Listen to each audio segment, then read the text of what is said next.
Good evening. God bless you. Good to see you all. Tonight, we're going to have a wonderful conversation. Welcome to Grown Men Are Talking. I'm your host, Pastor Apostle Kali W. Chris III. And tonight, I hope to be joined with my brethren as they gather to come in. But I want to start this conversation tonight by greeting everyone who is here and who will be coming in the room shortly. I know tonight is going to be an interesting conversation. Not one that we are familiar with, but I do believe that if we do take some time tonight, I want to open up by letting all our ladies know, those of you who are going to be joining with us tonight, that you are welcome to chime in. So tonight, we want to hear from you. So I want you to get yourselves together, get some popcorn, get some vittles, sit down, and let's have this conversation. The reality is that I know that beyond or contrary to popular belief that there are no men out here to marry, that actually isn't true.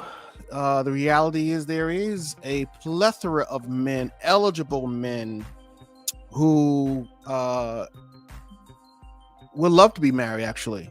The challenge is that, and if you hear from a lot of the men, the women that are available kind of have changed. And so we've kind of wandered into this whole gender battle, male against female, and what men want and what women want and what women can't get, and women trying to be independent, and all these different challenges we have with our culture.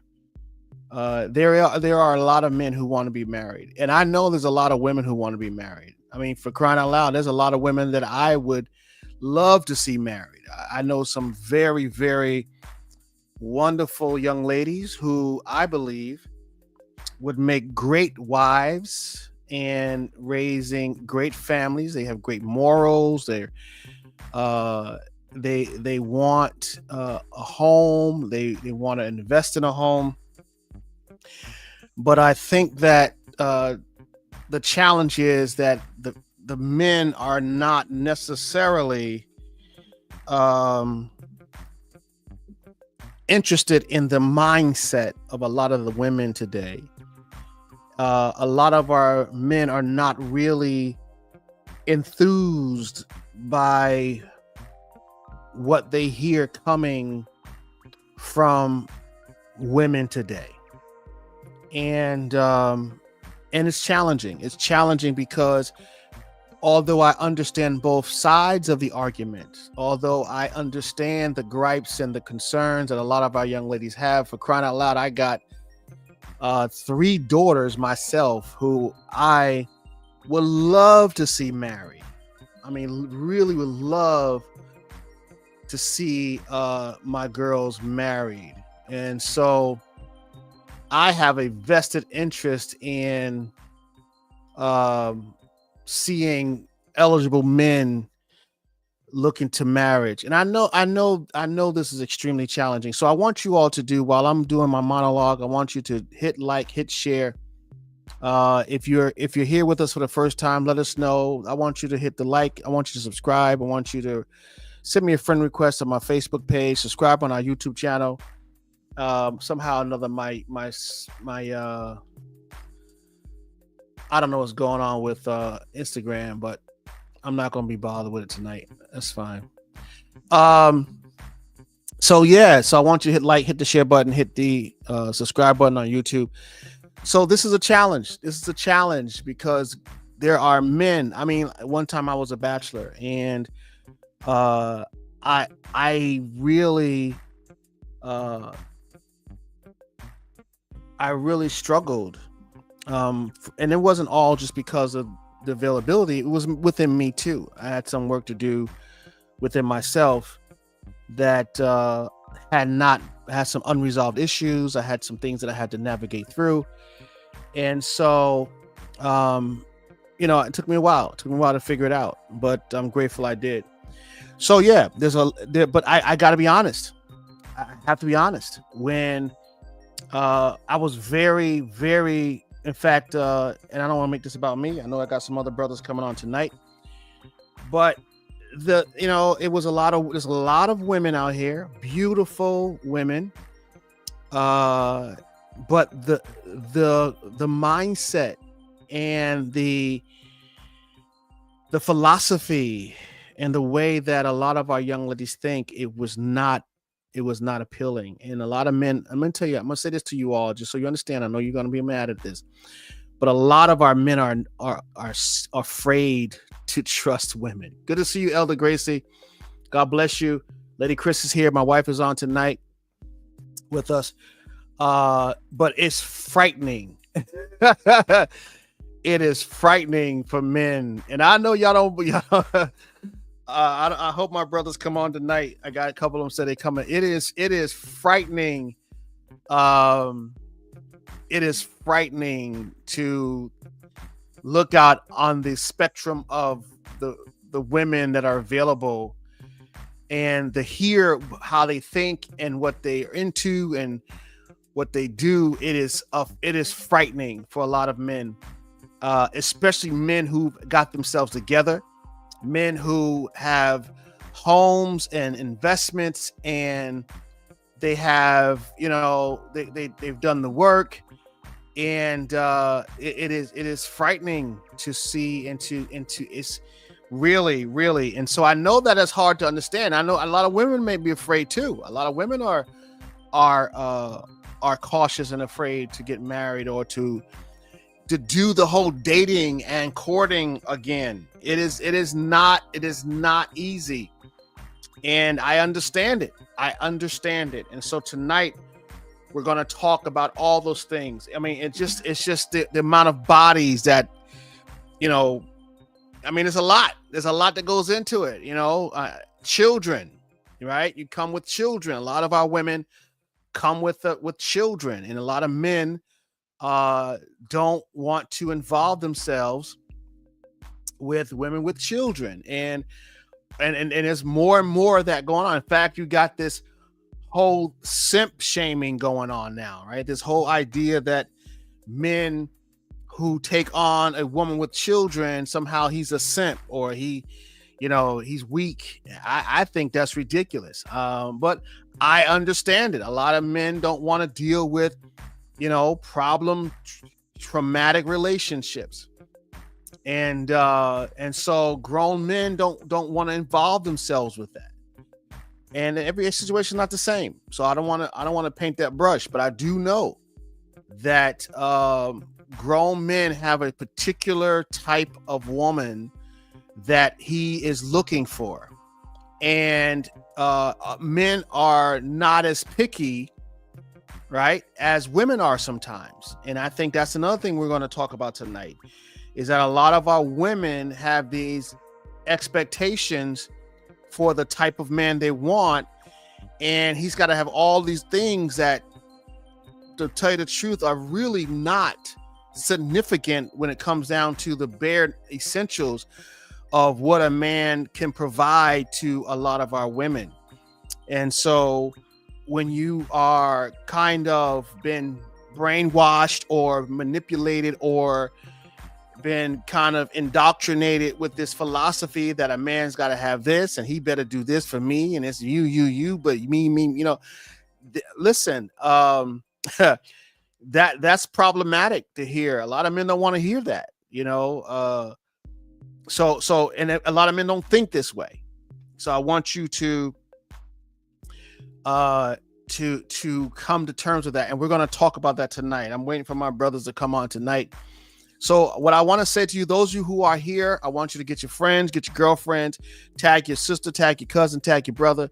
You're going to hear from tonight some married, some single men that are going to talk tonight, and some educated. Some men are blue collar, some men are corporate guys, some guys are pastors and leaders. You're going to hear from a plethora of men tonight. And tonight, I want to open this up for some women to come on and chime in and to tell us what they think and how they're moving. So please uh, get yourselves together. Let's get into this conversation tonight. It's going to be real good. I would also encourage you, those of you who are listening tonight. I wonder where these brothers are. Listening tonight. Who said this now? Okay. Listening tonight. I want you to really get your pads out because you're going to get some instructions tonight.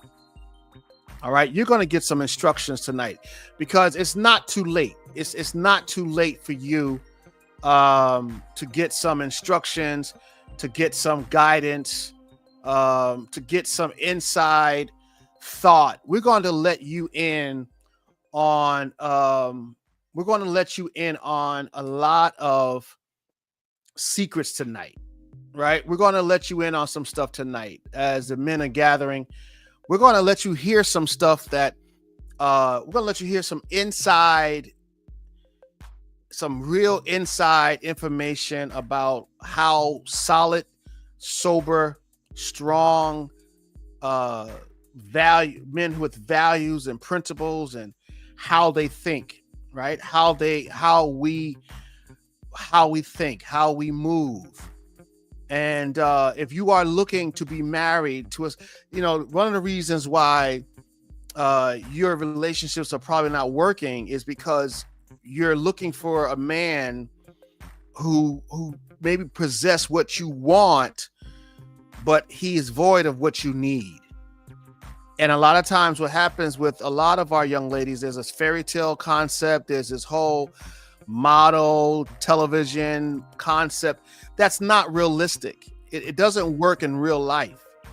And tonight, as we're coming together, we're going to open that up to you. We're going to let you hear from brothers, men who's got themselves together. Like, you want a certain man, you want him to have all this stuff.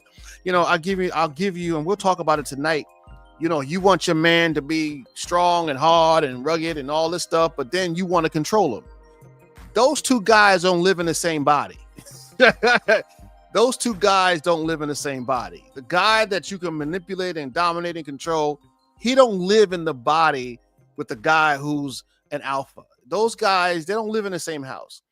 And so you're going to have to make a decision on how you move and what you move. So tonight, these men are going to talk to us a little bit about it. We're going to get into it tonight, and you're going to hear straight from them.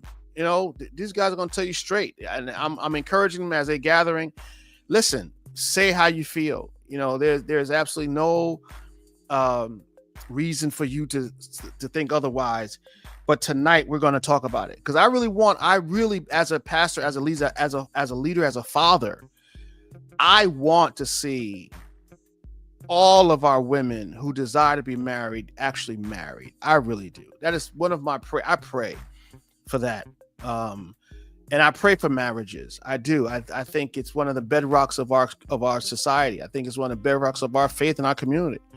And the family dynamic is so critical, so important, and the enemy has attacked it so severely and aggressively, and we can see it really just with its challenges. So my brothers are on. I got my brother Pastor James Wilkinson and my brother Elion. He's here. These guys are brilliant. I'm going to bring them up. They're hanging out in the green room.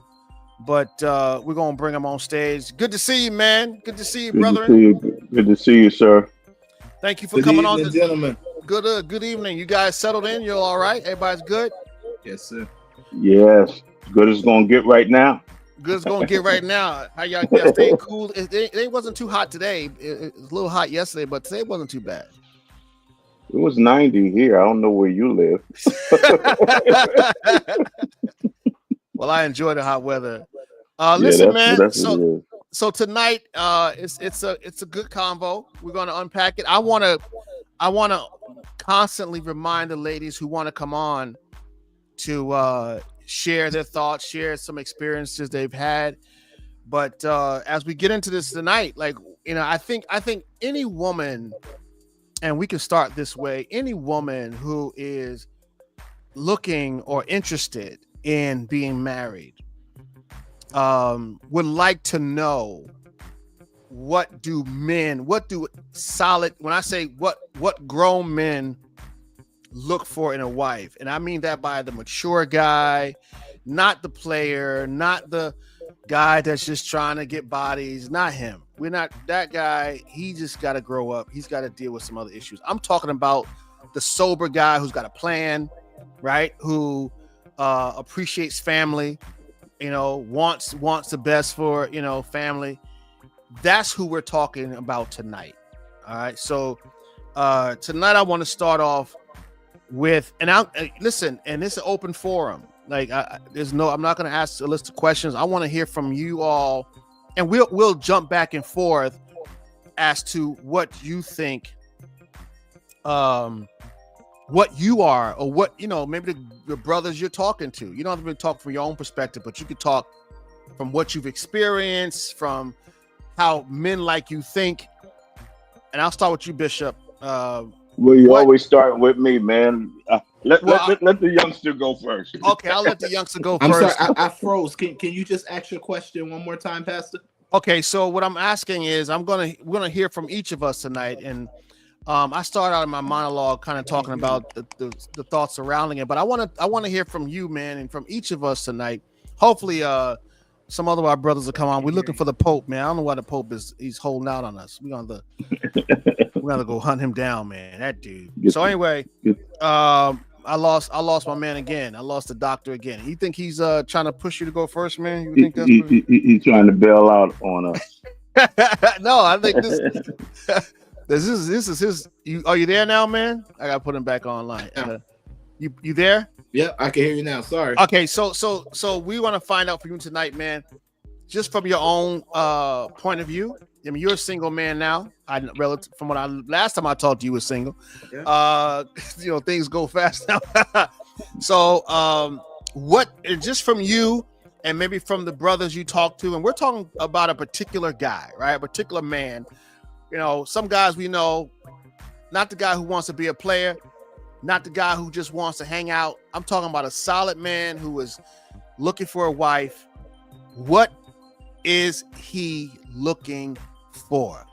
It's not how you. This is all free form, man. Just talk what you heard, even how you feel. What is that guy? You other guys, solid guys are looking for, and there's no judgment and there's no limitation. Bring it all to the front. This ain't churchy either. This is straight up men talking. Okay, here we go. Yeah, all right. Yeah, I'm about to shoot me. So the thing is that I think, having been married and now being divorced, there's just a certain level of maturity that I think is imperative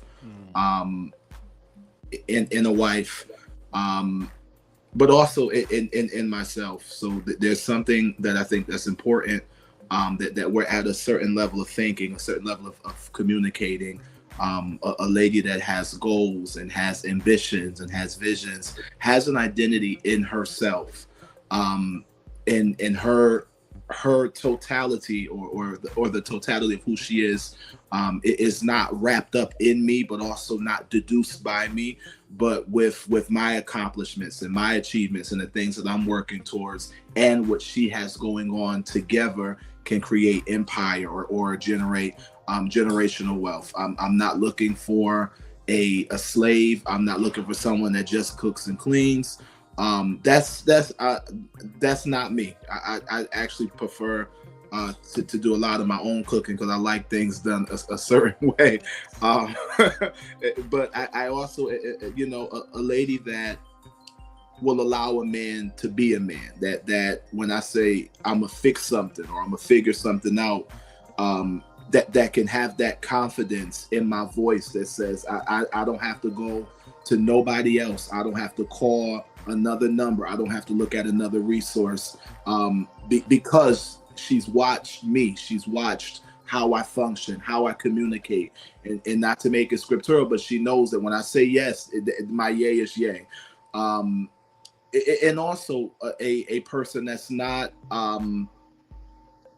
so headstrong that you can't tell them nothing, but that does have a level of stability that they can think for themselves and can engage in critical and challenging thought, challenging conversation, and at times may even ask why, and after getting an explanation that makes sense, is willing to say, you know what, I can get behind that. Somebody who is able to lead themselves, but having the right leader, having the right husband, has no problem saying, I'm gonna let you take the front seat, and I'm gonna give you what I think is important for the journey. This is what I think we should or should not do, but I'm gonna leave the final decision up to you. That's what I'm looking for. So it's not about matching my education. It's not even about matching what I do in the church world. I do think you need to be rooted and grounded in your own faith, but that don't mean you got to be like a preacher or all of that. I don't want to compete. I want to complete. So that's what I'm looking for. And most of the brothers that I talk to, now beauty catches the eye first, right? So it starts there, but there's a lot of competencies, unfortunately, a lot of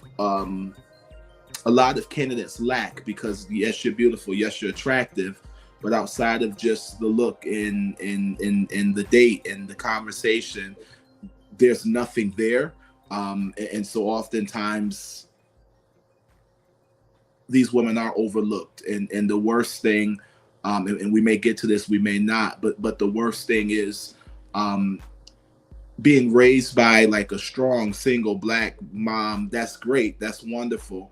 But you've got to drop some of those things if you desire to be married, be successful, because you're not on your own anymore, right? You have to consider other people. You have to consider your spouse. Checking in is not controlling. It's respect, and you deserve that as well.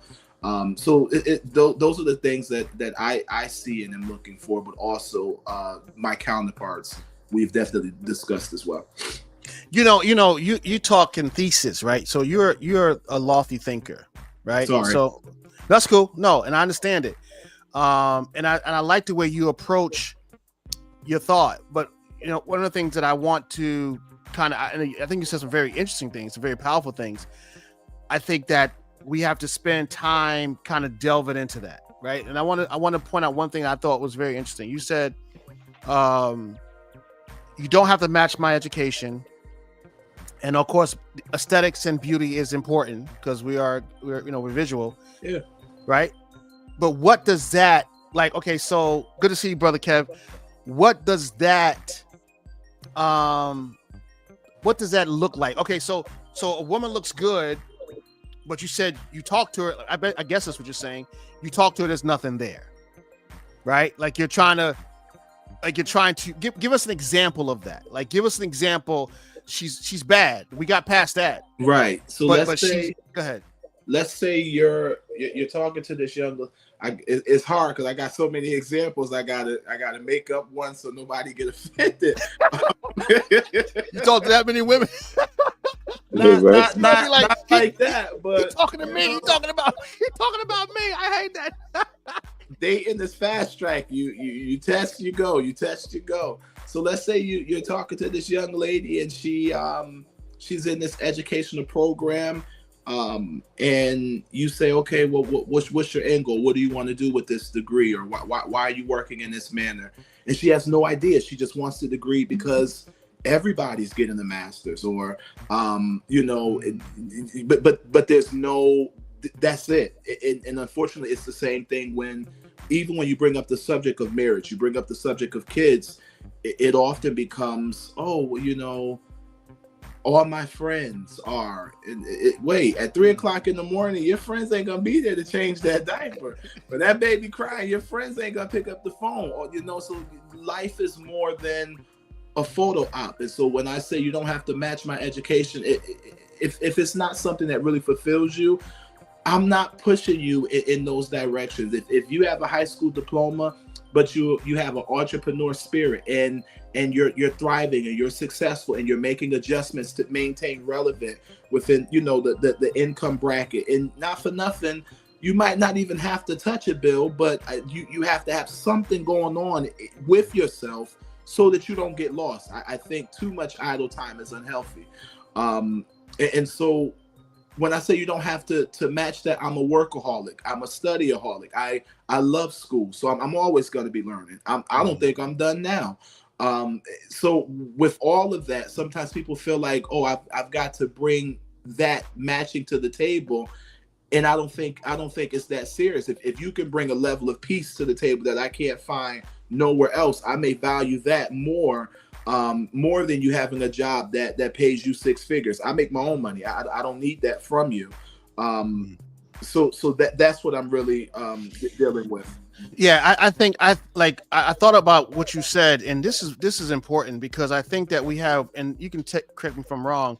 I think there's a growing, well, it's probably well grown now, that women think they have to match men's education, they have to match men's academia, they have to have a doctorate, they have to have all these things to perform or to find a certain man. And the reality is, you can find a guy who's a plumber, right?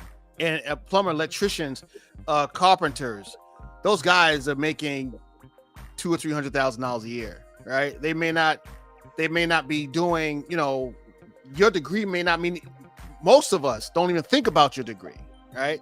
Because that's not even important. That's not how we value you. And I think that's what the problem is. I think a lot of our women are competing. Like you said, I don't want to compete. That's one thing I heard you say. I don't want to compete. And I think that that's the problem, right? Because women are in the workplace, and in the workplace, they have to work. They have to compete with the workplace. But I think the confusion is workplace basis versus home, right? And I think that sometimes they do a lot of work to look good on paper. The pigskin looks good, the degrees look good, but can you cook? I mean, can you nurture, right? Can you spend time listening? All right. Are you one of those that can respect a man even though you're the boss at the job? Right. I think there's a lot of those qualities that evade a lot of our women. And I kind of hear you saying that. And I think you also said something too, man, I thought was good too, about perspective. Like, and you didn't quite say it like this, but dealing with perspective of who you are. Right. Because once you understand who you are, then you know what works for you and what doesn't work for you. Right. So I like that, man. That was good. Bishop, come on, man. Yes, sir. Talk to me. He said a few things that I agree with. If I'm putting myself in the picture, I do like a person that has a sense of purpose outside of mine, but that they can merge when necessary. I do like critical thinkers. I do like intellect. I would like to connect on the soul level before I do the bed level, because I think sometimes in our society, people become bedmates before they become soulmates. And so the relational skills suffer and they can't handle conflict. And so I don't like to stay stuck in that so-called fantasy stage of relationship. I do think spiritual oneness, I do think emotional oneness are important for me. Now, I don't know what everybody else, because I think at this stage of the game, for me, it lends to how deeply we can connect on an intimate level. Right. And so all of those things are important. I don't want someone that uses physicality as a punishment. I'll handle her emotional needs. She handle my physical needs, whatever the case, whatever we need to do to come together to make the relationship work and flourish. I hope we are always able to come to the table and discuss that. Because really it all depends on the pool you're fishing in, because the truth is, depending again where you cast your line, a lot of times the women are going to be more educated than men anyway, if we talking to the average male. But I'm not intimidated by education, despite whatever digits I have behind my name or any of that. I like that. I find that stimulating. I like to talk to people that I can run things by and hear their opinions. And yeah, physicality is important again, as I said, but I don't want that to trump our spiritual or soulish connection, because at some point the physicality is going to change. And when that changes, is that going to be the end of the relationship? What happens when life happens as you get older and you may not be able to engage or embrace physicality on the same level? Is the relationship going to dissipate because of that? And so I'm speaking from another level of man. He's probably speaking from a younger level of man. But because I've seen life happen, it can happen at any stage now, though. And so you got to have more than a physical connection, and you got to. I would venture to say I'd like to see women that have a sense of a life outside of mine, like they have some girlfriends or they have something that I don't have to be there a whole life, because I'm not a good girlfriend. You know what I'm saying? I'm not good at that. I'm a guy, man. And so that part of me, if that's something that's going to feed you emotionally, it's not going to be a winning combination with me, because I'm a guy. I like to do guy things sometimes. That's not to say I can't cater to your needs, but there's just some things I might not have the patience to navigate through like a girlfriend would. So I like to see that as well. Bishop, you said something, man. Good to see you, Pope. God bless you, man of God.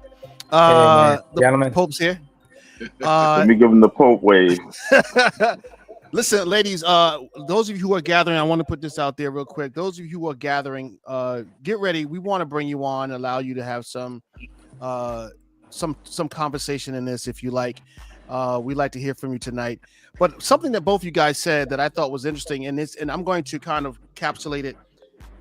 It sounded like to me, and maybe tell me if I'm right or wrong, it sounded like to me both of you were kind of saying the woman that you thought or feel like might work for you, or what a solid grown man is looking for, she had to do some kind of work, right? Like she has to do some inward work, right? She has to make, like, if she doesn't have some of the things, like you said something, Bishop, about her intellect or being able to think or have a conversation or be challenged, she had to do some work before she ran up on you. Like she had to take some wield, and that's the thing I want to kind of push across the table here in this conversation is a lot of our women think that they don't have to get ready for a man other than what the domestic stuff is, sex, cleaning the house, cooking, whatever. But I think there's a lot more that women have to do to learn how a man ticks, be in willing. That soulish realm, yeah. And I'm talking, when I say a soulish, I'm not necessarily talking spiritual if we're not going there, but in that soulish mind realm, there's, as you're saying, there's a lot more work to be done, because that's where we're missing some connections. Yeah, because I think that introspection is not being done. Like they're not thinking about what they're thinking about. Right? They're not willing to challenge their philosophy, and I think that requires some real introspection. And when you're doing that kind of work, man, it's challenging. All right. Good to see you, man. Good to be seen. The Apostle Pope, how you doing? Good to see you. Thank you for coming on tonight, man. We missed you. Yeah, man. Yeah, we missed you. So listen, tonight we're talking about what grown men are looking for in a wife. And we push past the guy who's just trying to get a fling and trying to get a thrill. We're talking about that dude that's like, listen, I'm looking to be married. I'm just not, she's not out there. I'm having a hard time. I'm going on these dates. And these chicks is kind of, they got a whole thing going on that don't work. What what do you think? And if you were sitting down with a young lady, and I know we do this all the time with some of our church people and so forth, what do you tell them? What do you think men, solid men, a real man, is looking for in a wife? What do I tell the men or the no, ladies? the women? Yeah, the women. Like, what do you think? What do you think a solid man is looking for? I mean, that's going to vary, because depending on who the man is, you know, we're all looking for the same thing, a wife, but we're not looking for the same thing. You know, everyone has their type, everyone has their quirks, everyone has their, you know, different flavors, so to speak, and so that's going to vary depending on who you ask. And so there are certain things that should be grounders, if you will, you know, in what a man should look for in a wife. And I would say the number one thing that a man should look for in a wife is humility, you know, and one who will be where submission is not a challenge to her. And while also understanding that word submission is not a negative, you know, it's not said in a negative connotation. It's just, you know, scripturally, that's what the Bible says. Before he told the man to love his wife, he said, wives, submit yourselves to your own husband as unto the Lord. And so I would look at that. You know, I would probably start from that angle. And if you get feedback, and we're talking about a decent man, we're not talking about, like you said, you guys already went through it, we're not talking about somebody that's playing the field, but I think that is at the top of the list. And I think that also pleasing a husband, you know, like the Bible says in Corinthians, you know, a married woman seeks how she wants to please her husband, you know, whereas a single woman, how she ought to please the Lord. She cares for the things of the world, how she wants to please her husband. And so I think that if young women are taught that, and again, we're talking about the women, we're not speaking about the men, I think that's a good start, you know. And these conversations are tough, because every time we start the dialogue in it goes back to, well, they don't, or what about them? But that's not what we're talking about tonight. That's what I would offer, you know. And I've been around just a couple years left in Bishop here, you know what I mean? And so that's what I would offer: humility, and just loving, you know, and pleasing your husband. The Bible says that Sarah honored her husband in such a way that she called him Lord. That's a mindset, you know, that's a heart thing. And so I think that we should start there. And you can't really say that without saying, I think there's something to be said for older women, you know, as the Bible says, to teach the young ladies, and for older men to teach the younger men. You know what I'm saying? And so my heart goes out to the people looking for a wife and a husband today, because I say that all the time. Like, yo, it's bad out here. You know what I mean? Like, when you got young chicks talking about, you know, they're asking questions, what's your body count? Like, that was unheard of, you know, back in our time. You know, so it's different. It's different. May not be fair, but it's different. And so, but is there anything wrong with wanting to know a body's count? I also want to add. No, I didn't say wrong. I said if that is like, that wasn't a question when we were young. You know what I'm saying? That just wasn't part of our conversation. No, because I was like saying when they first said body count, like they interviewed one dude online, and dude didn't understand the question, and he started talking about how many bodies he dropped. You know, he didn't understand the question, so they had to cut the interview. You know, so that just wasn't part of our language when we were. We didn't call it body count, but I also want to add, for me, Apostle, sense of humor is a must. Absolutely. Oh, absolutely. That is a must. You can't go to breakfast with me without having a sense of humor. Yeah, you can't get along with me if we can't share laughs. And human. I'll be right back, guys. Sure. And you know what's interesting about that, right? Like we have, all of us feel that way, right? There's 4 of us, and we all feel the way that women got to have a sense of humor. You have to, and she's got to be. You know, you want that woman to be kind of easygoing. When we not like she easy, but she has a gentle way. She's not fussing at the waitress. She's not yelling at the parking lot attendant. She's not getting in beefs with you know, like that whole mindset. Men particularly don't really care for that kind of dogmatic or aggressive or alpha. And I don't know, you know, that's not alpha. I know it's not alpha, but they want that confrontation. They have this, you know, it's you ever been out with someone and they're complaining about everything? Yes. They the waitress comes over and you ain't got your food yet. She's already given the waitress. What took you so long? Yeah. Why you that kind of demeanor, man? I mean, who wants to deal with that? Men don't want to deal with that. I think the doctor said that earlier. A woman has to give you a sense of peace. She has to be a safe space, especially if you're a man out there hustling and you doing what we do. You don't want to come home and fight when you fighting in the world all day. Right. And you know, one thing I often tell our women, or the ones I have in the past, there's an old saying that the best new cars make the best used cars. Well, if you don't date losers, the chances are you won't marry one. You know what I'm saying? So you got to decipher them out quickly too.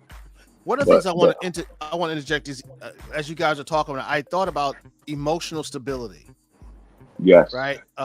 Being able to have your emotions in check, and I think a lot of our women today don't have that in check. They don't know how to manage their emotions, and we know women are by and large emotional by nature, right?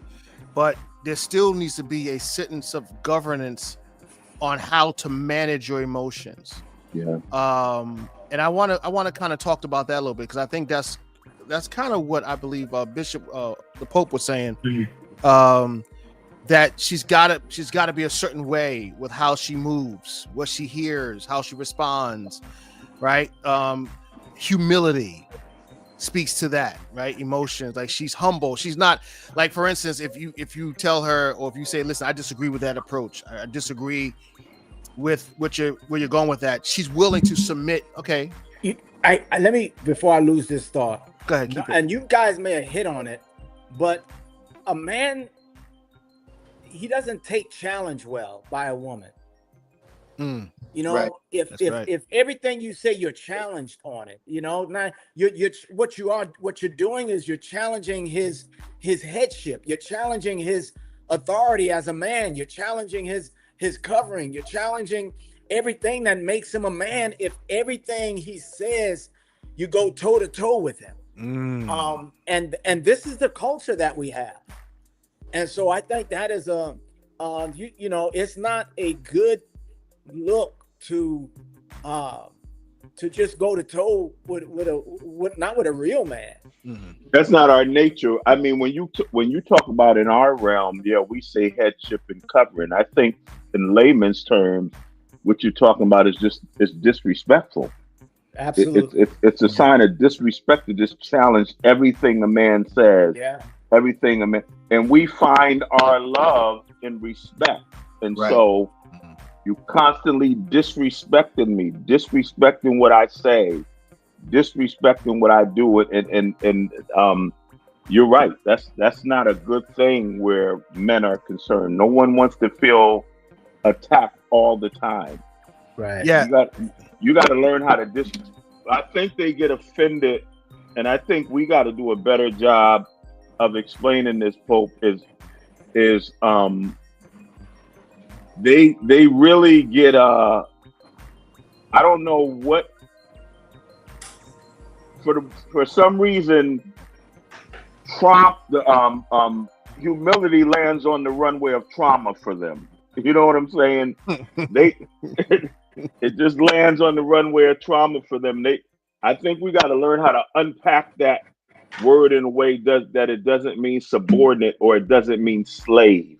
Right. Almost Right. like meekness is strength under control. Right. We got to help them unpack what humility means, because a lot of them, when they hear humility or being subject, it automatically goes to slavery. Yeah. So I think that's twofold. So earlier we talked about battling in like the work world, and how when she goes to work she has to be the best, and then with the degrees on the wall. Reason why the degrees is on the wall, because people walk in your office and kind of question if you belong in this space. You're like, well, this proves that I'm supposed to be here. So then when you get home, and this is, I think, Apostle Chris, sorry. I was trying to see which was the last. I apologize, but I think what he was saying about the work that has to be done before we make her our wife, or before we actually choose her. So when you get home and you like, listen, don't do that no more. That who you talking to kicks in. That I'm not beneath you kicks in. It's like, wait, I need to pull you out. I understand. Like Miss Sophia, all your life you had to fight, but this is not a fighting environment. This is a safe space. Yeah. And so it's part of it is being able to help her see the value of submission, and the other half is being able to maintain the posture of peace. Like I've adjusted, and I wasn't always here, but now there's a level I don't get beyond. I don't care how mad you get. We're going to come down and we're going to talk here. We're going to have a conversation.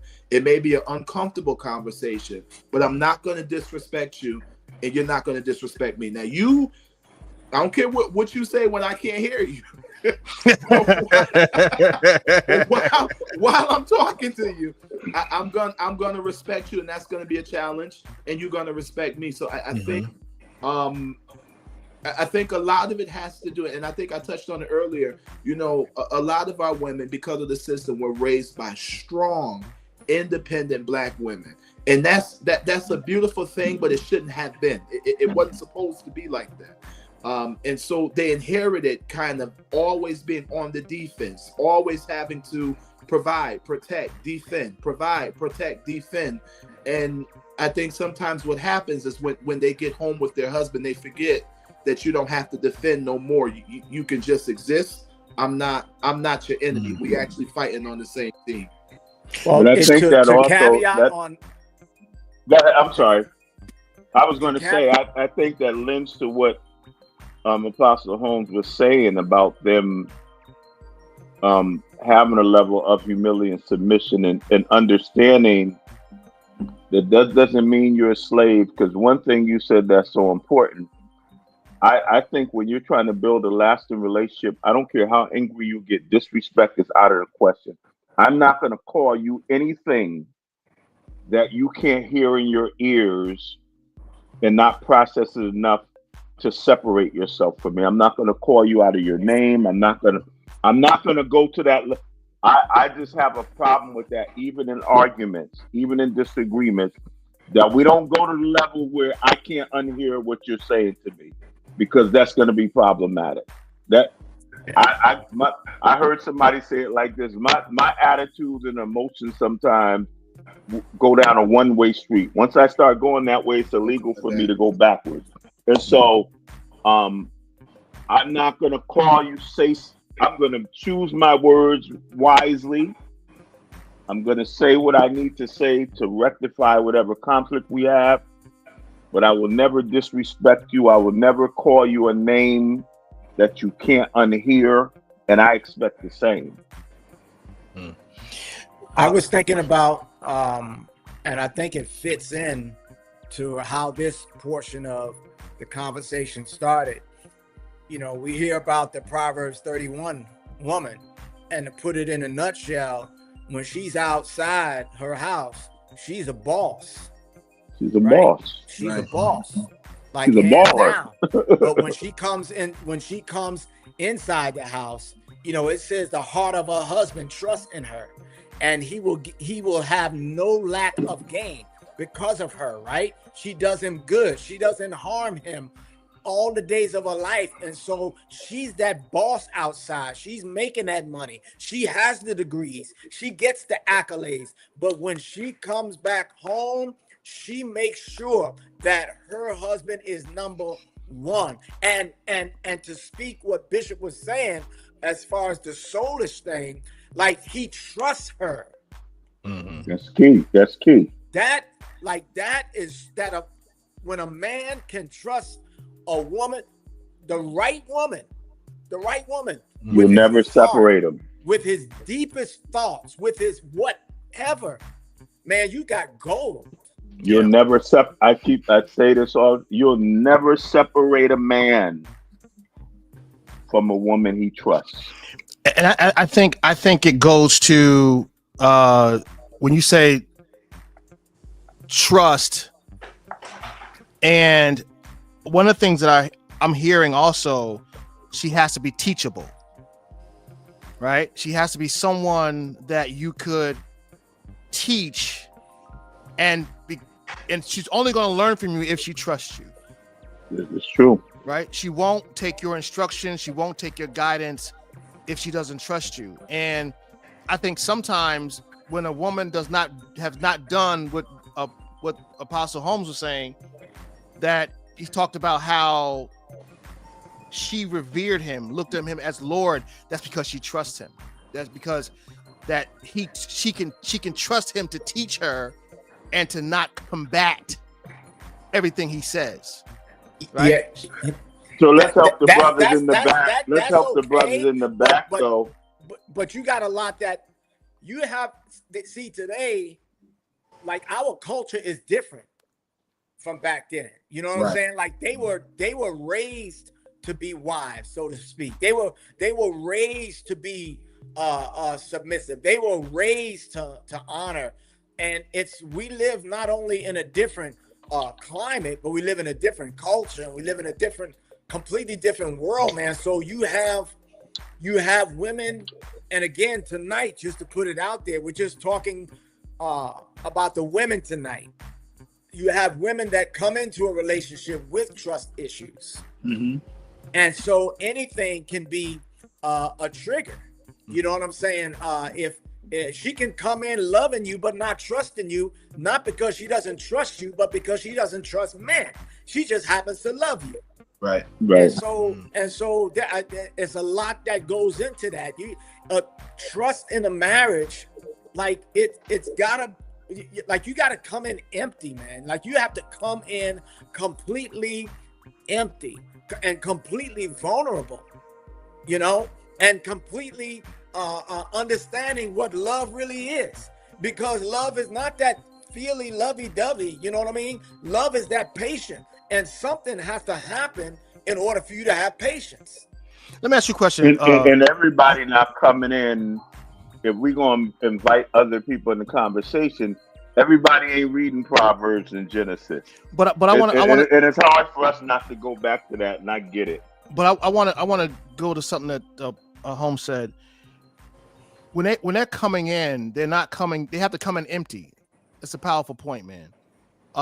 Void of all damage, because a lot of our women typically come in already programmed, right? Not to trust, suspicious, right? Yep.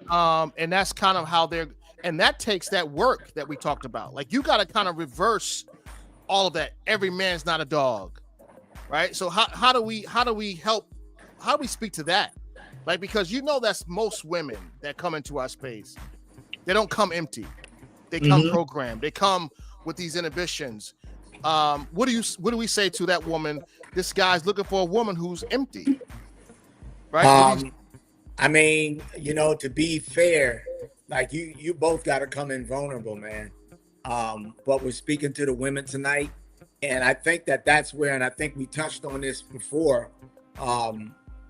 Counseling, premarital counseling comes in, and to the point where if there's anything that needs to be dug up and exposed, uprooted, so to speak, that those premarital counseling sessions will be able to do that. But even in that, you have to be vulnerable. You know what I mean? You have to be willing to like put it all out there, so to speak, so you can go and empty. You have to be, I mean, you have to be willing. Sis said she may not be ready. Even like if you decide to marry somebody, and a lot of, especially today, we go into marriage off of love, and that's not how it was, in biblical times at all. But we go off of love, man. Right. And so a thing of being ready and being committed are two different things. You know what I'm saying? And so in order even to heal, there has to be exposure. Because if it's not exposed, it can't be seen. And if it's not seen, it can't be dealt with. And so there has to be a level of vulnerability. Now, if you're saying that, while I'm not really ready to go through that type of exposure, I'm not really ready to be vulnerable, then maybe we need to hold off on this marriage. And because it's the love, and I think Bishop was kind of speaking to this when I first came on, like some things may fall off and fall out, and some things may, like what do you do after that? So there's some things that have to be or should be dealt with. And if there were trust issues, if there was any type of father abandonment issues, if there was any type of mental or physical abuse, like those things should be talked about. Because we can have someone sweep us, a man can come and sweep you off your feet, but the minute he says something or does something that brings you way back, it's a trigger. Yeah. Then it's a wrap, man. Yeah, and that's a key component. Is you said something that needs to be understood: how to come into a marriage empty enough or vulnerable enough where now you can come together with this person and you can build what you want together. And so how do you eliminate triggers? How do you eliminate previous drama? How do you eliminate, realistically, how do I know when I'm not competing with somebody from your previous body counts that may have made you have the hardest orgasm you ever had, and now I'm competing with that always? Like, how do you get to that place of empty? Good question. That's an excellent question. I don't know if I'm gonna answer that question because I want to keep my life. You noticed the other three men were silent on it, right? Go ahead, brother. But that's real talk. Real well, talk. no, I could talk to it, but I want to hear what the young whippersnapper got to say. Yeah, because if somebody to rock somebody's world, that's something you got to contend with. It can't be ignored. Or vice versa. Because women. Let me say this, and Elon, you can please speak after this. There is some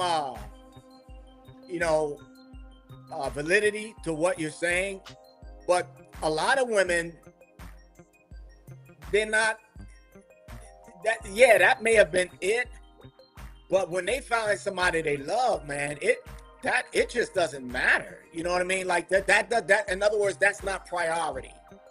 A woman some women will just go with the flow. Now, if you're talking about a younger woman, a real, much younger, I don't know, but I think that with a mature woman, I'm not sure if that is high on the food chain, but I understand your point. Now, if they come in with issues, or if they are insatiable when it comes to their sexual appetite, or you didn't do this like so and so did this. Yeah, they need to go to counseling then. How do we come to that place of clean slate? If they're hypersexual, we can merge.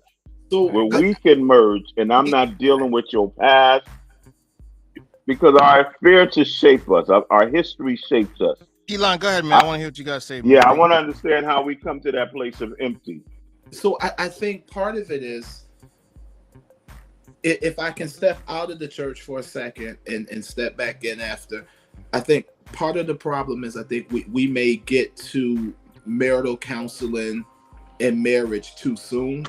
I think, and I know why the saints don't date long, because you're trying to avoid fornication or whatever excuse you want to give. But I think we may need to spend more time dating, because a lot of the stuff, if I'm being honest with you, if you get to know people well enough in the dating field, there's no way you will even want to marry half these people. It's like, I think we date so fast that we miss the crazy, that we miss the fact that Shorty stuck on an ex from 7 years ago. He said we missed the crazy. No, for real. Like there's a psychological, there's a person talking to her while she talking to you, and that person don't come out until month 9, month 10. But we made it to the altar month 5. We did a month of counseling. It's like, nah, slow down, get to know this person. Like if you look at it from the logic of marriage, we don't know how much time we have on this earth, but the goal is that you with this person for the rest of your life. That's a pretty freaking long time. So you don't have to rush to jump a broom. I really think a lot of the things, because even some of the things that I was hearing about in counseling, etc., it has to come up before we get to a point of even talking about it. Like, we have to both acknowledge that this either was a problem, is a problem, or can be a problem. And if I don't know half of you and you don't know half of me, then I don't even think we're going to the marriage counselor being fair with the totality of who we are. And so I think it's okay to slow down. I think we may need to move marriage off of our checklist. Like, it's not about getting married. It's more about leading and living a happy marriage, right? Or a successful marriage, if that's what you're looking for. But I think in terms of, like, what they crave sexually and all of that, you'll know if you competed with somebody from 6-7 years ago, from 2 weeks ago, from a month ago. You'll know that, because today's society, I don't know about everybody else, but there are signs to tell you when she not all the way for you. Like, just don't listen to what she's saying. Listen to what's not being said. Watch the behaviors, and I think that there's a level of honesty there that'll tell you everything you need to know. So my approach to Pastor Wilkerson would be, honestly, encouraging people to take their time and really get to know people. The world is full of women, full of men. There's fish in the sea everywhere. So what is it that's about this fish that you telling me you want to spend the rest of your life with? And most of the time, if you listen to people, they're saying the same thing. Oh, she's beautiful. She's amazing. There's nobody like her. I like how she is with my kids. I like how she responds to my family. But what's deeper than that? What have you really, out of all of the time that you've spent together, outside of sexual conversations, outside of, I can't wait to get married because I want to go on a honeymoon, or the wedding pictures, the wedding dress, all of that, that's great. But there's a lot of trauma that I think you all were in the Army, so I might say the word wrong. I don't mean to offend you. Is it a minefield where there's bombs everywhere and you step on something? Mm-hmm.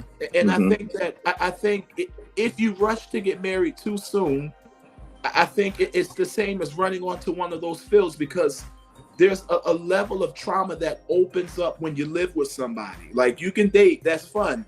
But when you're trapped in the same house as someone, and you have to really learn how to live with each other, there are parts of them that begin to unravel you've never seen before. Parts of them that wasn't brought up in counseling. You didn't know that, she might not have brought it up. She might not have thought it was even worth bringing up that she was molested at 10 years old.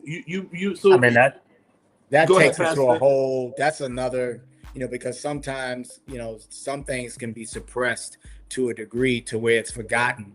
you know, Right. In a part of the mind, and it's not until it's triggered, you Right.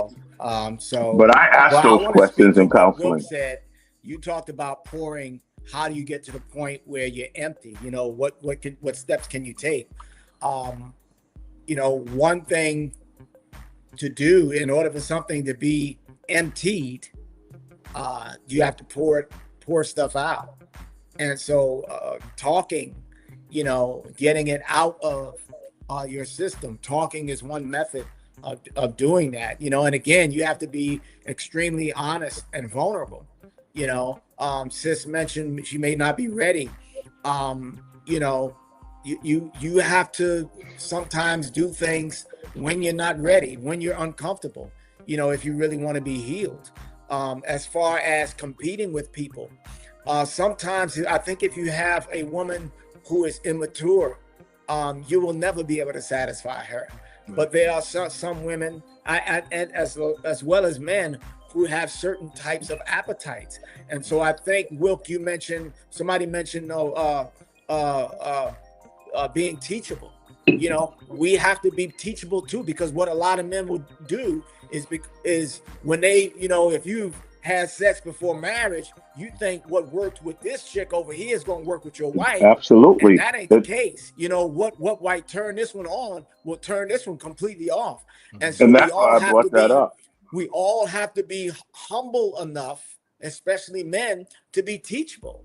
You know what I mean? Like, allow her to guide you, allow her to talk you through it, whatever. And whatever she likes, because now you're dealing with that soulish, you know, that soul aspect of it, arena. You want to please her. You know what I'm saying? Like, you know, and like you want to be pleased. And so we have to be teachable. But and that's important. That's important. Well, that's what I was saying before about when you start talking about being teachable. It's like when you talk about pouring out, allow that space for vulnerability, right? And the only way you can get that going is that you have to first be vulnerable, because people will go as far as you're willing to go. And you won't know how far they're willing to go in the conversation until you start trying to take it to another level, right? Because all of us are men. We know, especially at our age, right? You know that, okay, she ain't no virgin, right? So she been with somebody. We know right? that. So now you know that she's got some experience, and if you're going into this and you're going to just trying to compete with the last guy or the last 10 guys, you've already started wrong. Yeah, right? exactly. Because you have to realize that, first of all, you're not that guy, and we have egos. All of us we have egos, and we want to make sure that, you know, everybody wants to be the best. But the reality is, if she's sober enough, because sex for metaphorically speaking. If she, that ain't no metaphor. Hey, home. That ain't no metaphor. I know. if she's sober enough, right? You let me lose my thought, man. She knows that, because women don't think about sex like men do. Nope. No, right? They don't. It's something else for them. And I think most men think about sex like men think about sex. We don't think about sex like that woman's really not trying. I mean, of course, she wants she wants to be satisfied. Who doesn't want to be satisfied, obviously? And she does have her appetites, or what she learned and what she experienced. We all know that too. The reality is, you have to be a listener. Like you said, Holmes said, we both have to be teachable. And that opens up that conversation about, does this work? Does that not work? Do you like that? Do you not like that? And learn what works for her. Because like we both said, like I think Holmes said, or I forgot who said it, the purpose of that is to be pleased. Right. That's the purpose. It's to satisfy a need. Like, why don't feed me ham hocks if I don't eat pork, right? Don't give me what I don't want. Right. So the only way you're gonna know what I want is if I tell you. Right? And you gotta be honest. You gotta be honest. You gotta be mature enough to have honest dialogue if you're really gonna merge. That's right. Two people that have been living separately, may have been raised in separate upbringings and cultures, and now you're gonna bring that together with different experiences.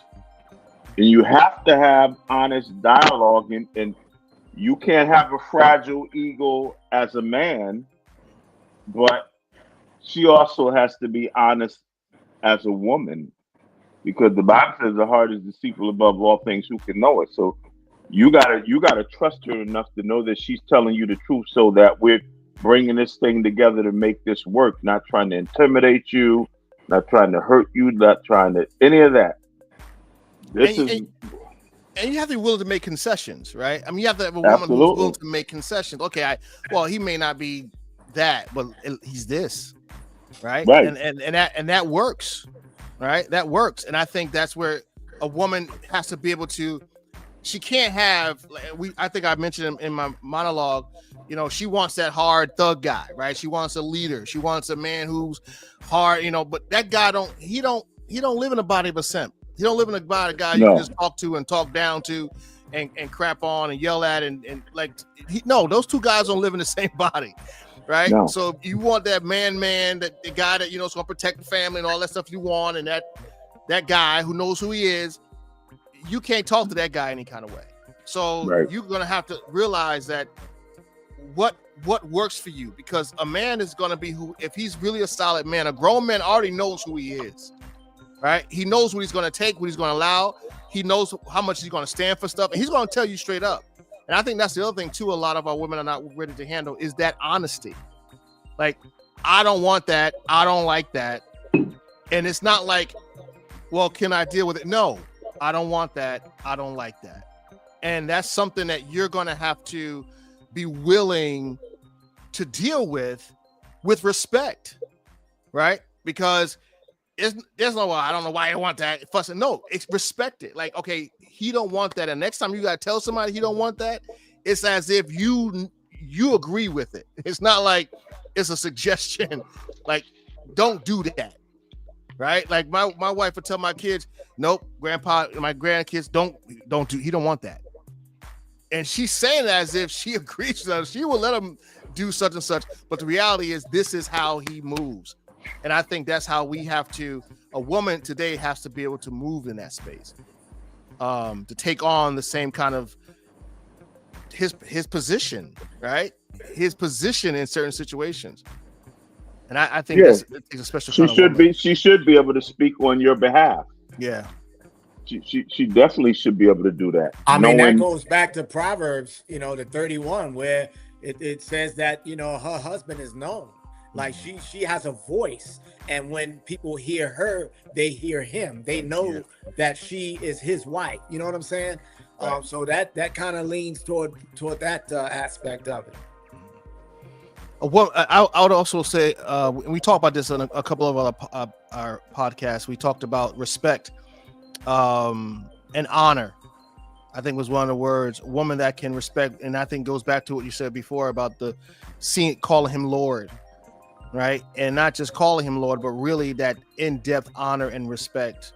A woman who can honor a man, because a lot of women can't. They struggle with honoring their husband. All right, fellas, what else we got? Are we almost done? I think this is good. I think we talked about the home, right? We talked about the mindset. We talked about emotions. We talked about being teachable. We talked about sex. Oh, you know what? Let me say this.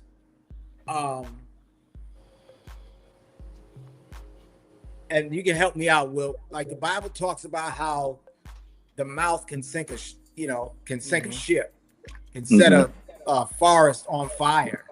Yeah.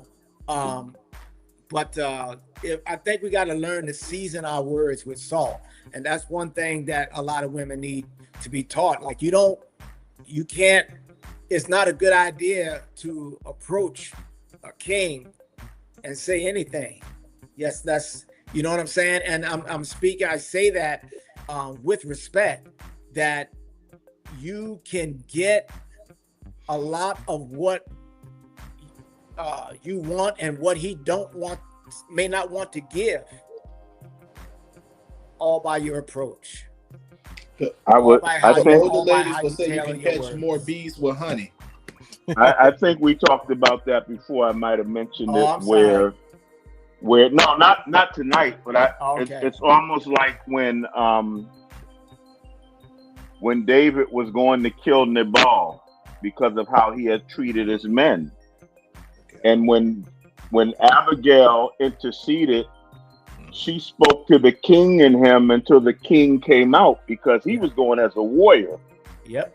And so what grown men want, you want somebody that can speak to you into the potential of who you are can emerge. Don't put me down and keep telling me what I'm not, thinking that's going to activate something in me to prove me wrong. Right. No, that real men is going to activate something in them to be defeated before you. Because we don't have that kind of fight with the woman we love. Right. We don't. But okay, so now let's flip that, because when she did talk to David, she called her husband a fool. Right? She sure did. She did. Because she knew that he was going to kill him. Because he was a fool. His name meant fool. His name, exactly. His name. His name. So she just reinforced the fact that he aligned with his name. So you are a king. Let's talk to that. And you shouldn't stoop to that level. But let's talk. Grown men would love to have somebody that could speak to the potential in them when they get down, or when they get out of line, or when they get up. Especially those of us that as leaders. Let's take it from this standpoint. You doing ministry and has ministry has burnt you out, you ready to quit. But you know this is what God called you to do. You don't need a woman that says throw in the towel, quit, give it up, curse God, die. So you need somebody that could speak to that purpose in you. Well, see, now who are you talking about? Because she was married to the fool, but she was empowering the king. Like, come on. Yeah, and wind up being the wife of the king. She was the wife of the king. But Elon, let Elon.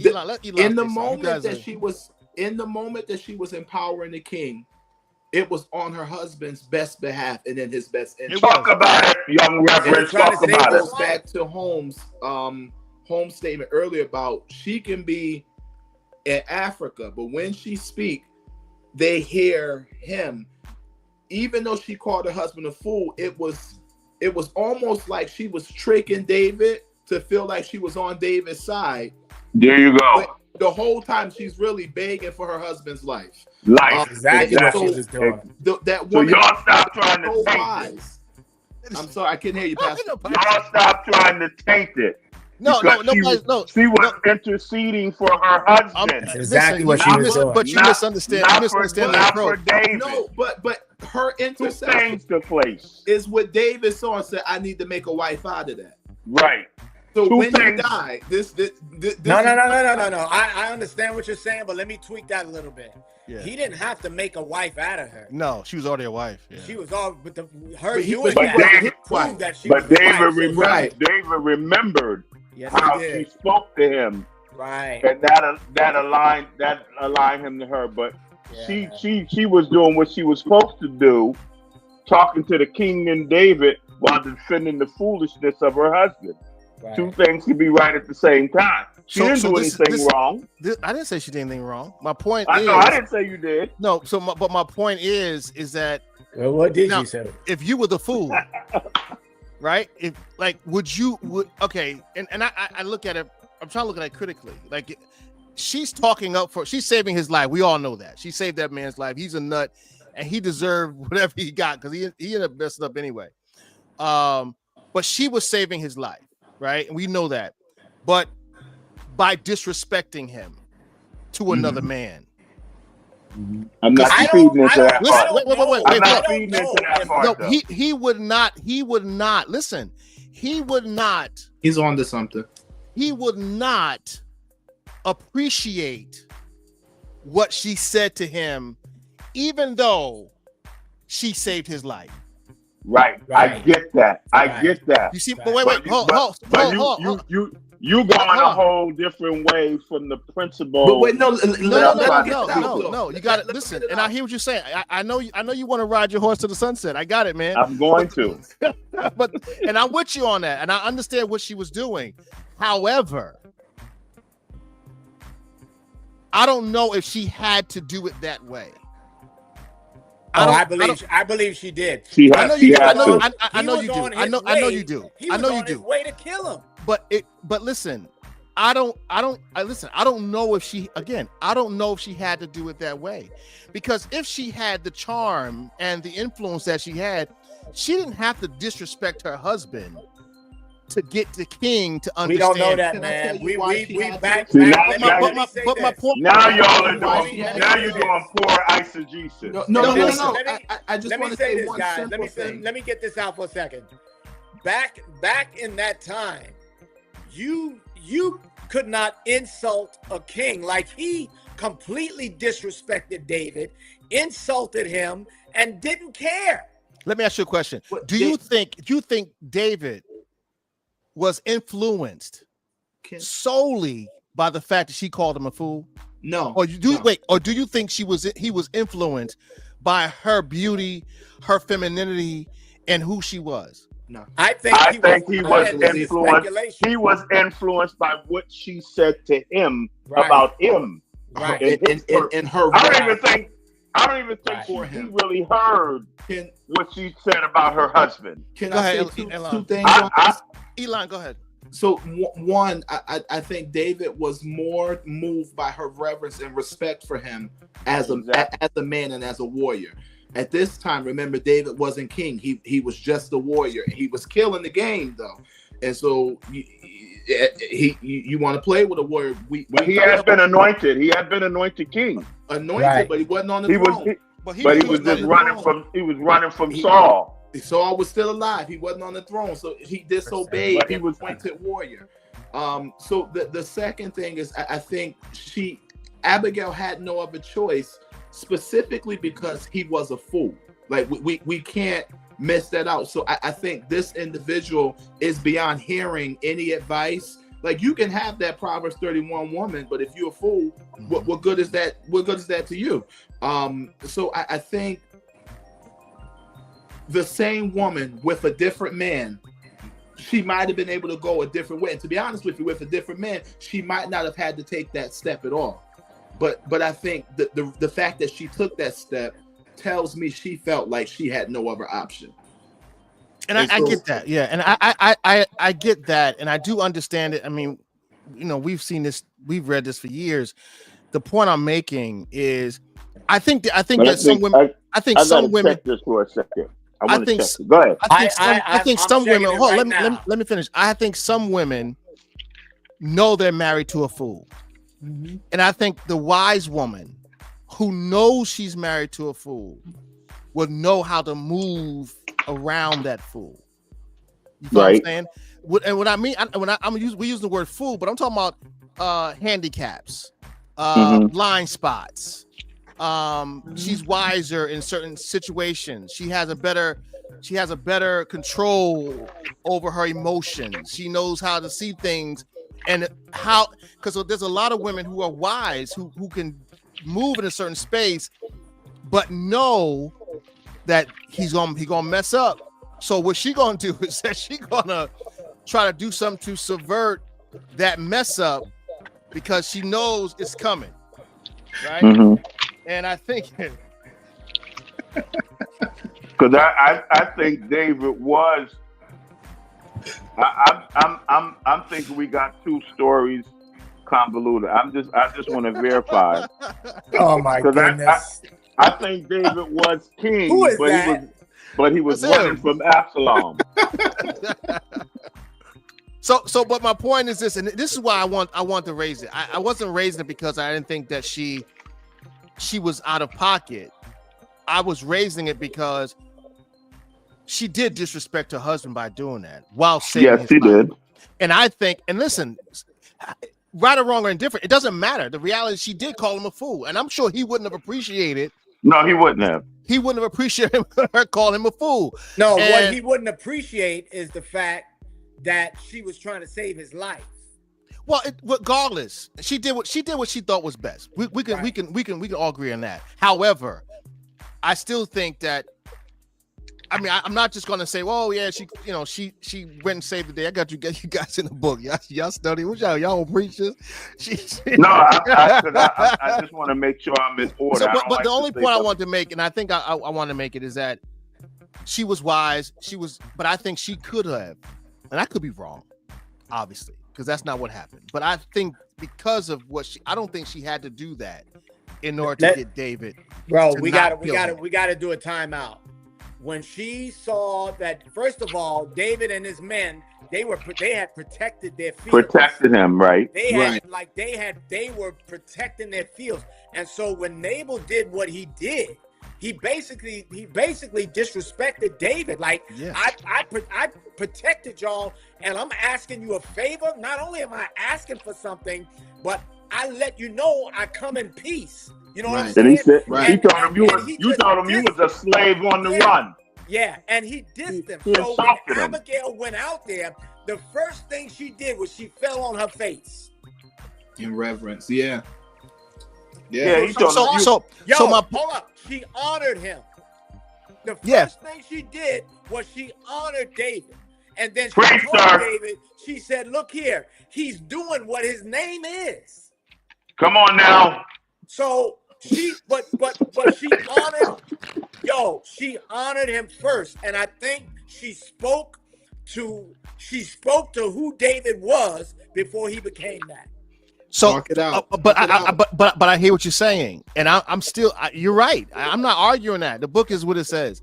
My point is, if any of us was the Nabal, we would not like what she said about him.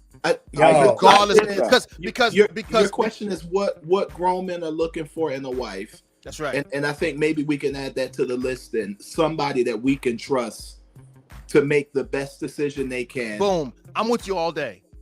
Given the details that they have. I'm with you all day. I can support that. Yeah, and I'm with you all day.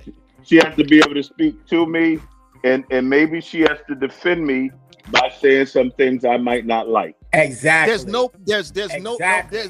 Okay, some things you may not like.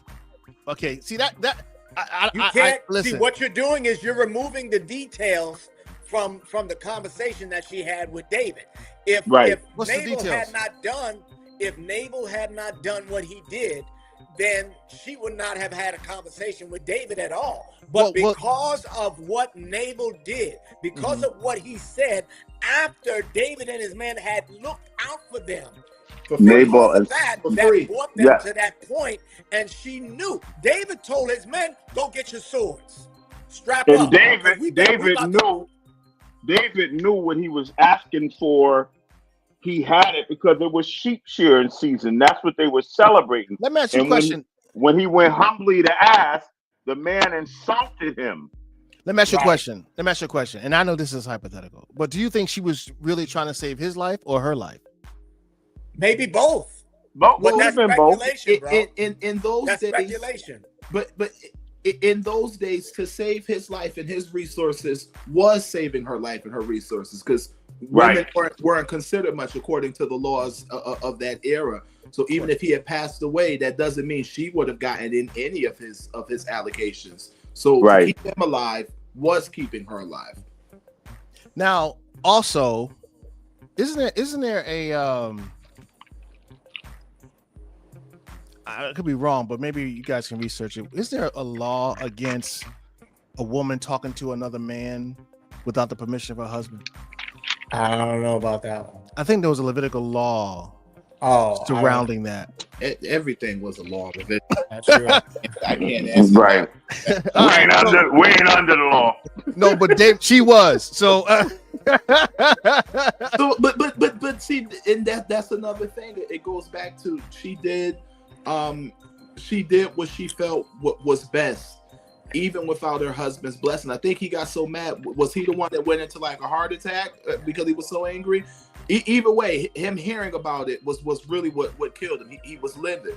But I can respect your intent. I can respect what you were trying to do, even if I don't agree with how you. We can always talk about a better way next time. I'm sure she probably said, would you prefer the other result?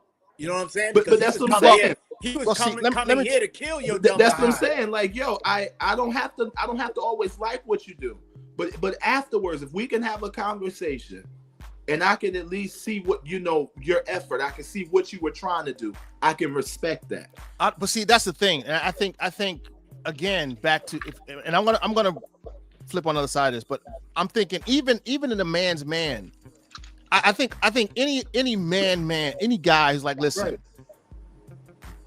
You listen. If it means losing my life to get my respect, a guy will lose his life, man. Guys die over self-respect, respect all the time. So they don't even care. Like the whole fact that we're arguing that she saved his life, that might be a value for us, because we're like, okay, well, she saved his life, but he's like, wait a minute, my respect and my life? No, I would die for my respect, right? So, and again, we can say that she took liberties and she saved his life, and maybe hers too. But I'm like, I'm thinking about this on the other side. Like, first of all, I wouldn't want my wife willing to negotiate anything with another man to save my life if it matters disrespecting who I am. That just don't work with me. Different culture, bro. But I want to say this too before I flip.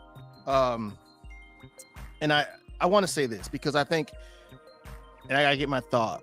But the point is this: is that I lost it. Forget it. Go ahead, man.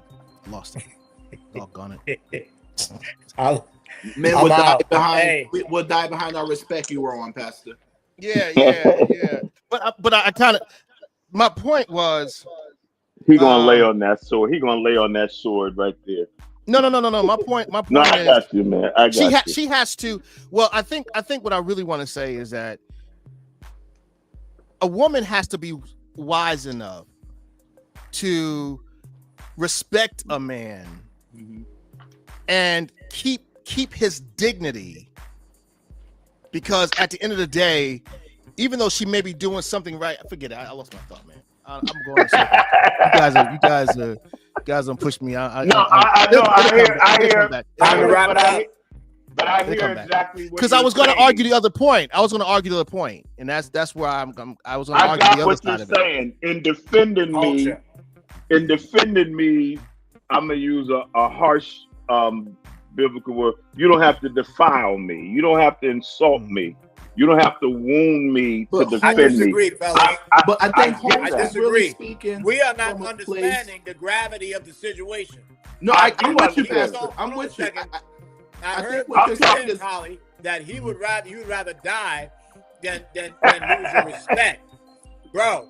Like, you got to understand, like, she was saving his life, and she even said initially, "Put all the guilt on me." Yep. I'll take the guilt for my husband, but that didn't stop David. And that's when she went into, you know what, he's acting out according to his name. Right. But you've been anointed king, and you're going to conquer, and you're going to do all these things. My only point was this, and then y'all can argue the rest, was that women can use that as an example in this regard. If you want something to come out of the man, you need to be able to speak to that thing in him. The rest of the dynamics and variables y'all can argue about. But that's the only point I was trying to make. That I agree. They can take a page from her book and how you speak to a man to get out of, instead of insulting it out of him. Right. You speak to that thing until that thing rises up. That was my only point from that scripture. You're right. There are a lot of other variables we could look at. Yeah. If I'm Nabal and I know that's what she said, maybe I'm upset, but I ain't Nabal. We said we are grown. We said we are grown, mature men, and what will we look for in a wife? Yeah. I would look for in a wife somebody that I got my thought. Okay, that's it. I got my thought. Okay, so make it quick. When I was to bed, man. Yeah. Me too. Yeah, listen, me too. When I worked in a nightclub. What? Not you. Yeah, I did. I worked in a nightclub for a lot of years. Jesus Jr. No. I worked in a nightclub when I was 17, 18 years old, man. Anyway, one of the things I used to see in fights, right? Whenever a guy insulted another dude's girl or was foul, the women had a way of de-escalating the fight all the time. And most times, even some of the bouncers were like, listen, man, let the woman fix it. Because if a guy insulted a dude's woman, let her fix it. Because they had a way of de-escalate. We saw it all the time, man. They would de-escalate a situation. And so I do understand. That's why I wanted to raise that point. I do want to say, I do understand the power of a woman to de-escalate, because all that testosterone, right? All that ego in the room, a woman has a way of kind of calming things down and simmering things down.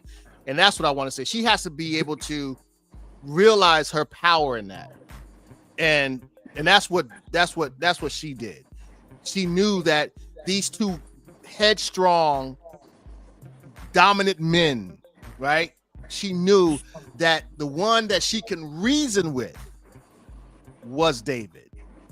She could not reason with her husband. So she knew he was a fool. So she knew there was no reasoning with him.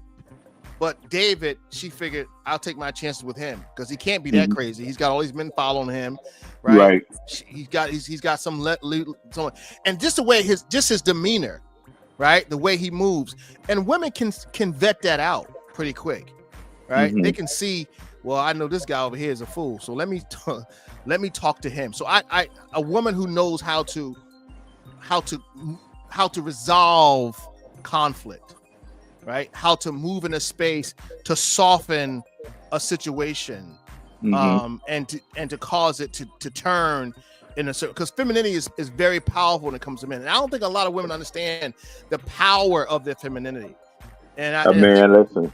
I think if I they could tell y'all a story about that, but I could tell you off camera. The power of femininity, and I think that a lot of women are really looking to compete with men, and we talked about that earlier. But I think the humility, the femininity, the teachable, being able to be teachable, all those things are what men are looking for. Agreeable, polite, kind, sense of humor, lighthearted, right? All those things. And when women who are been beat up or haven't dealt with their issues tend to be rough around the edges, tend to be guarded and hard and callous, and that becomes conflicting, I think, with a lot of men. And I think a lot of men have that. My wife and I have this saying around here. Sometimes we say, man, be careful, man. Let that wildcat in your life, man, because some women get in your life, and man, they will tear up everything. Right? Wreak havoc. Yeah, man. She come in, and it's always the ones. Elon, man, be careful. Always the ones that look good, boy.